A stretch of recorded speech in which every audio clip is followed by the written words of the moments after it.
새번역 사도신경으로 신앙 고백하겠습니다. 저는 전능하신 아버지 하나님 천지의 창조주를 믿습니다. 저는 그분의 유일하신 아들 우리 주 예수 그리스도를 믿습니다.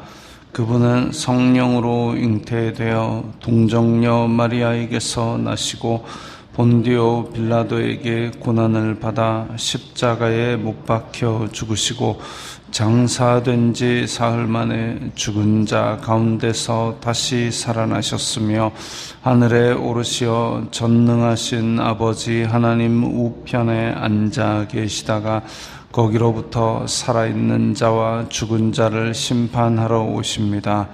저는 성령을 믿으며 거룩한 공교회와 성도의 교제와 죄를 용서받는 것과 몸의 부활과 영생을 믿습니다. 아멘.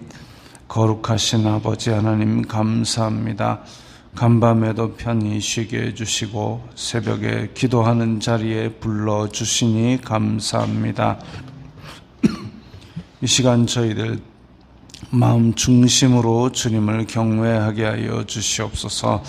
예수님 이름으로 기도드리옵나이다. 아멘. 찬송가 286장입니다.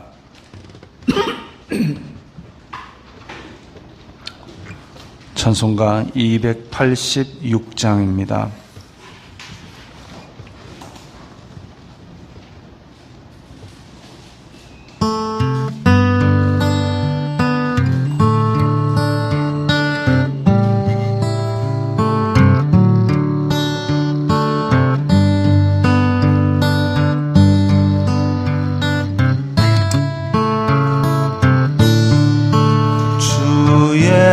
예수님 내 맘에 오사 날 붙들어 주시고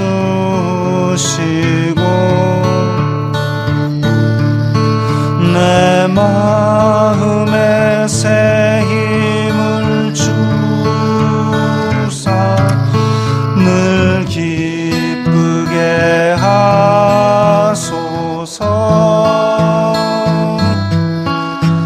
사랑의 주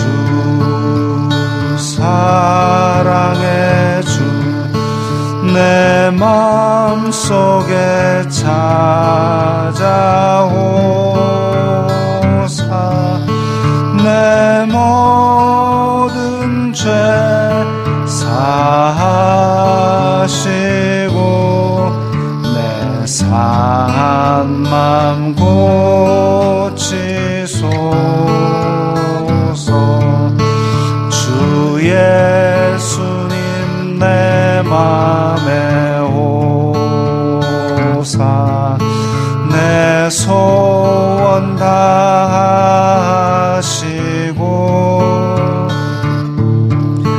내 무거운 짐막 다 주사 참 평안을 주소서.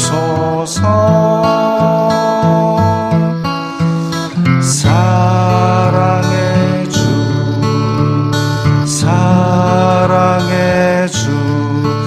내 마음속에 찾아오사 내 모든 죄 사하시고 내 상한 맘 고치소서. 주 예수님 내 맘에 오사 날 정결케 하시고 그 은혜를 내 맘에 채워 늘 충만케 하소서.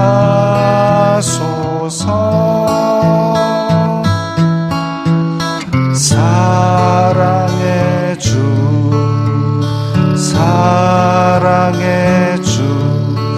내 맘 찾아오사 내 모든 죄 사하시고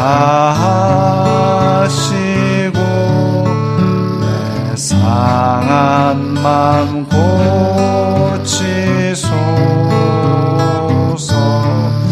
주 예수님 내 맘에 오사 내 길 인도하시고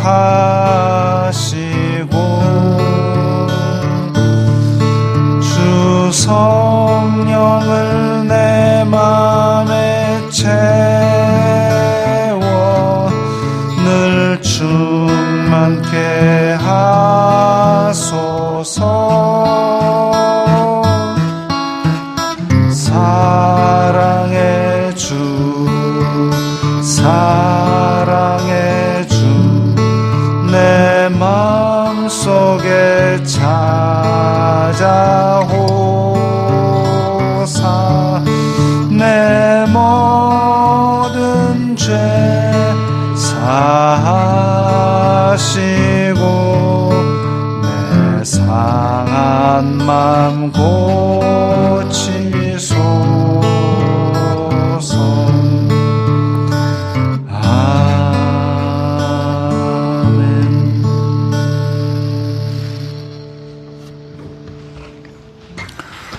오늘 말씀은 민수기 19장 1절부터 10절까지의 말씀입니다.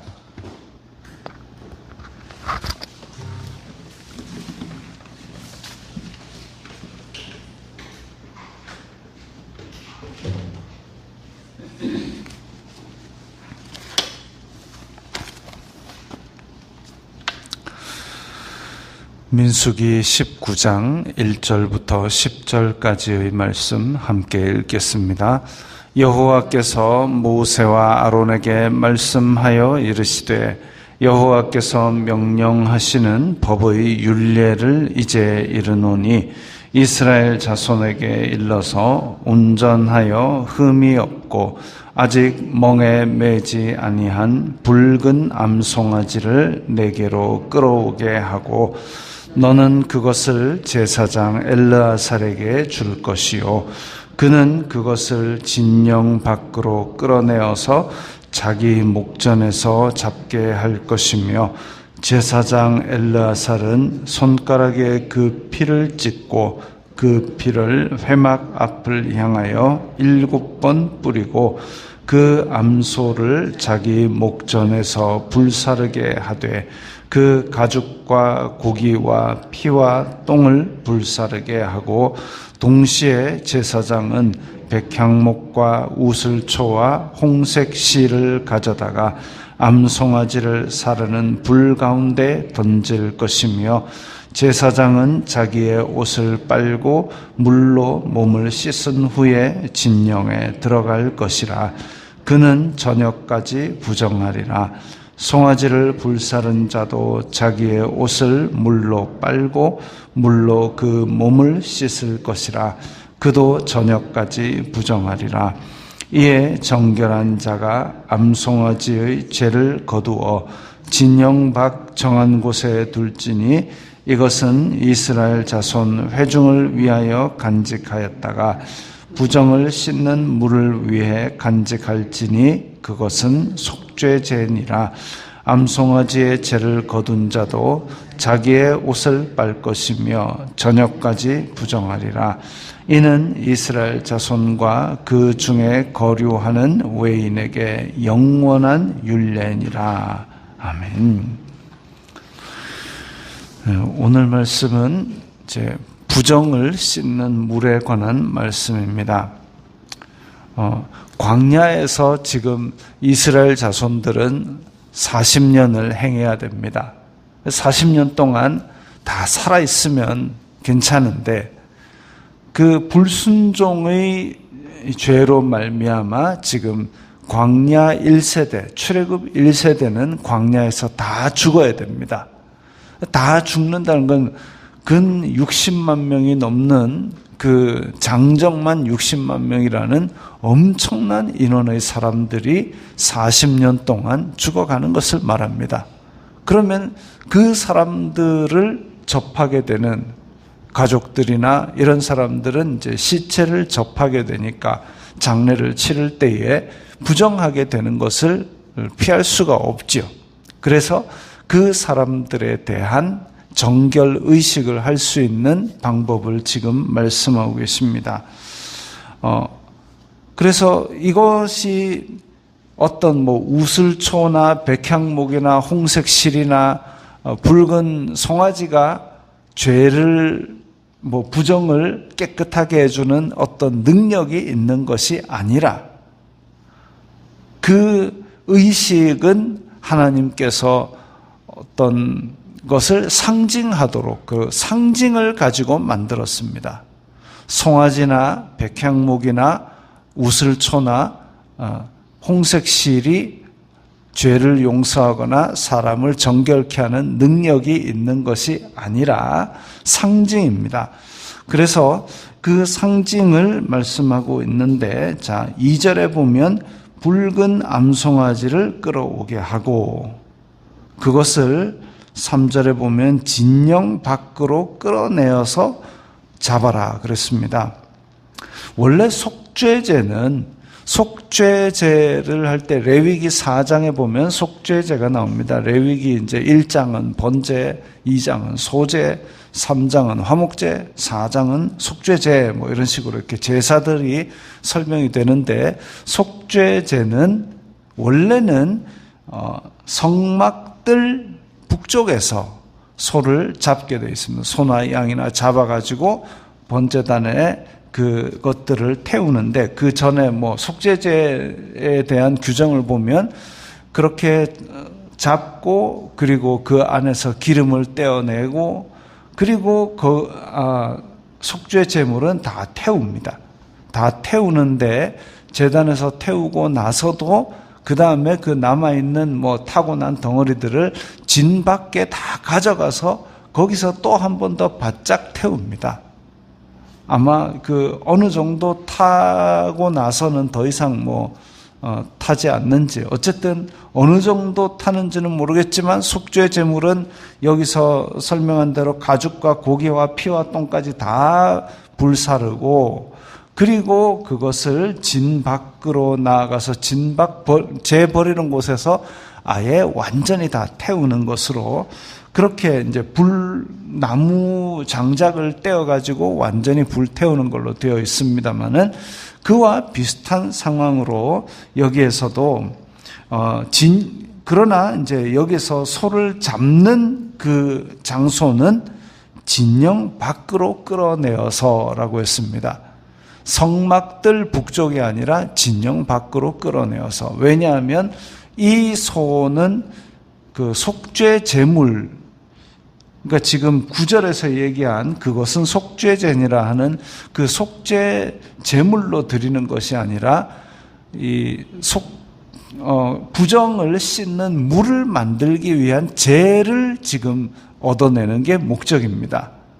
부정을 씻는 재를 만드는, 정결케 하는 물을 만드는 것이 목적이기 때문에 진 밖으로 끌어낸다라는 것이 이제 이 진영 밖으로 끌어내서 잡는 의미입니다.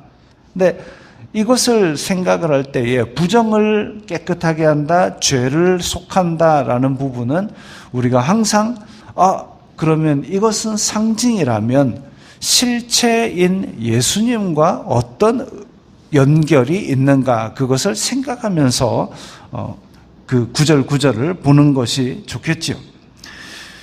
자, 4절에 제사장은 손에 피를 찍어서 회막 앞으로 7번 뿌리고, 자, 이것은 속죄제에도 나옵니다. 속죄제에서 성막들에서 소를 잡고 그 피를 성막을 향하여 그렇게 7번 뿌리는 것으로 나옵니다. 피 자체에 어떤 그 능력이 있다기보다는 그렇게 생명으로 대속하는, 레위기에 보면 모든 생물의 생명은 피에 있나니 피가 죄를 속한다고 그렇게 되어 있습니다. 그래서 신약에서도 피 흘림이 없으면 죄 사함이 없다 그랬습니다. 생명으로 죄를 대신하는 것이죠. 죄의 대가는 사망이기 때문에 그 사망을 생명으로 갚는 피를 흘려야 되는데, 그것이 바로 우리가 예수님께서 진 밖에 끌려 나가서 피를 흘리신 그것과 우리가 연관을 지어서 생각해 볼 수 있습니다. 그래서 지금 그 암소를 제사장 목전에서 눈앞에서 불사르는데 그 모든 것, 가죽과 고기와 피와 똥까지 다 불사르고, 그리고 그 안에 불사를 때에 백향목과 우슬초와 홍색 실을 가져다가 불 가운데 던지라 그랬습니다. 백향목 이러면 이제 그때 당시의 그 중근동에서 가장 좋은 목재인데, 백향목, 희고 향이 많은 나무인가 보다라고 추측을 할 수 있겠죠. 그래서 이 좋은 나무는 생명의 고결성을 상징을 하고, 또 이 나무가 그렇게 가구나 건물을 만들어 놓으면 오래 간답니다. 그래서 생명의 영원성을 상징한다, 이렇게 볼 수 있겠습니다. 그리고 우슬초는 정확하게 어떻게 생겼는지 잘 모르겠습니다만은 요즘은 인터넷이 워낙 잘 돼 있으니까 우슬초라고 검색하면 그 풀 모양이 나옵니다. 그걸 이 레위기나 이런 데 보면 뭐 하는 데 썼느냐 하면은 찍어서 피를 뿌리거나 바를 때에 이 우슬초를 사용을 했습니다. 그래서 이 피를 적셔서 뿌리는 용도로 많이 했기 때문에 우슬초를 같이 이 제에 넣는다는 것은 정결의식을 상징하는 것이죠. 그래서 단지 그냥 소를 한번 잡아가지고 제사를 지내는 것이 아니라 이것으로 말미암아 정결케 하는 물을 만드는 제를 얻는 목적이기 때문에 여기에 생명에 대한 상징과, 그리고 피 뿌리는 정결의식에 대한 상징, 그리고 홍색 실, 이제 속죄의 피를 상징하는 이런 물건들을 같이 넣어서 태우는 것이죠.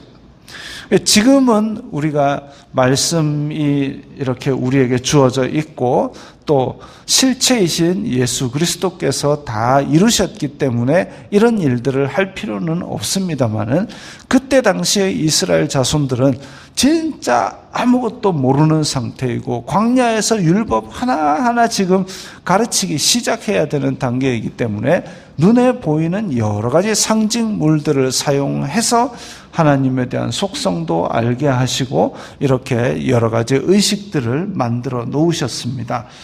자, 그 다음에 제사장이나 또 송아지를 불사른 자나 다 부정하게 되었으니까 이 사람들 다 정결하게 하고 들어와라 라고 말씀을 하시는데, 그래서 하나님께서 이 진영을 얼마나 정결하고 거룩하게 유지하기를 원하시는지를 우리는 알 수 있습니다. 아이고, 나는 제사장인데 제사 지내느라 그랬으니까 괜찮다라고 들어오면 안 되는 것이죠. 시체를 만지고 죄를 만지고 이런 것들이 다 부정한데, 그것은 하나님께서 명령하신 제사장이라 할지라도 부정하다 이겁니다. 제사장도 부정한데 하물며 자기 가족이라고 해서 장사를 지낸 이 이스라엘 자손들이 부정하지 않을 리가 없지요. 그래서 우리가 이 의식을 통해서 알 수 있는 것은 사람은 아무리 깨끗하게 살려고 해도 부정해질 수밖에 없다, 그런 한계 있는 존재라는 것을 깨닫게 되고, 그 다음에 두 번째로 또 깨달을 것은 하나님께서 우리를 정결하게 하기를 기뻐하신다. 사람은 부정하게 될 수밖에 없이 에덴에서 타락한 이후로 그냥 우리의 존재 자체가 썩어버렸지만, 그것을 하나님은 심판에서 내치지 아니하시고 정결하게 하기를 기뻐하신다. 너희들의 속죄의 길을 열어놓았다. 이 길을 통해서 나에게로 다시 와라. 이걸 기뻐하신다는 것입니다.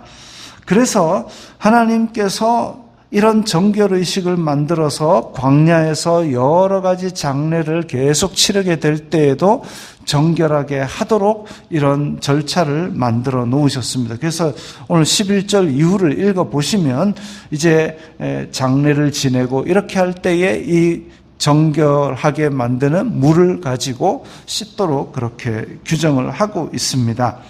9절에 보면 그래서 이 죄를 거두어서 진영 밖 정한 곳에 두라 그랬습니다. 그래서 실제로 부정하게 된 사람들이 진 밖에 나갔다가 그 다음에 3일 차에 7일 차에 이 죄를 탄 물을 통해서 정결하게 만드는 것이죠. 그 부정을 씻는 물입니다. 그것은 속죄제니라. 그 이제 레위기의 4장에 얘기하는 그 속죄제가 아니라 여기에 있는 것을 직역하자면 죄를 제거하기 위한 것이다. 혹은 정결 의식을 위한 것이다. 이렇게 할 수 있겠습니다. 그러니까 부정을 씻는 물을 위해 간직할지니 그것은 정결 의식을 위한 의식이다. 죄를 제거하기 위한 것이다. 이렇게 하는 것이 더 타당하겠습니다. 번역이. 그 다음에 암송아지의 죄를 거둔 자도 정결케 하는 물을 만드는 그 죄를 만든 사람도 너 죽은 것을 죄를 만졌으니까 너도 부정하다.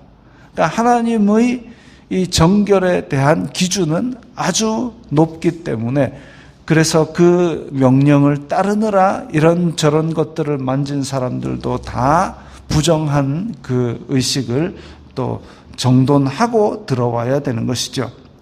하나님께서는 우리에게도 이 현재를 살아가는 우리에게도 마찬가지입니다. 우리도 또한 예수 그리스도의 은혜를 입어서 영원한 속죄의 은혜를 입었지만 여전히 우리 마음속은 죄와 사망의 법 아래로 달려가려는 우리의 육신을 바라보면서 한탄할 수밖에 없습니다.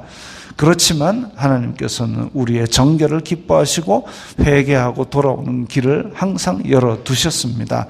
그래서 그 은혜에 감사하면서 우리는 항상 죄를 미워하는 마음을 가지고 정결하게 살려고 애를 써야 하는 것이죠. 하나님께서 기뻐하시는 그런 일상생활을 사시기 바랍니다. 기도하겠습니다. 거룩하신 아버지 하나님 감사합니다. 저희들에게 정결할 수 있는 길을 열어주시니 감사합니다. 이 믿음으로 저희들이 주님께서 기뻐하시는 삶을 위해서 애쓰게 하여 주시옵소서. 예수님 이름으로 기도드리옵나이다. 아멘.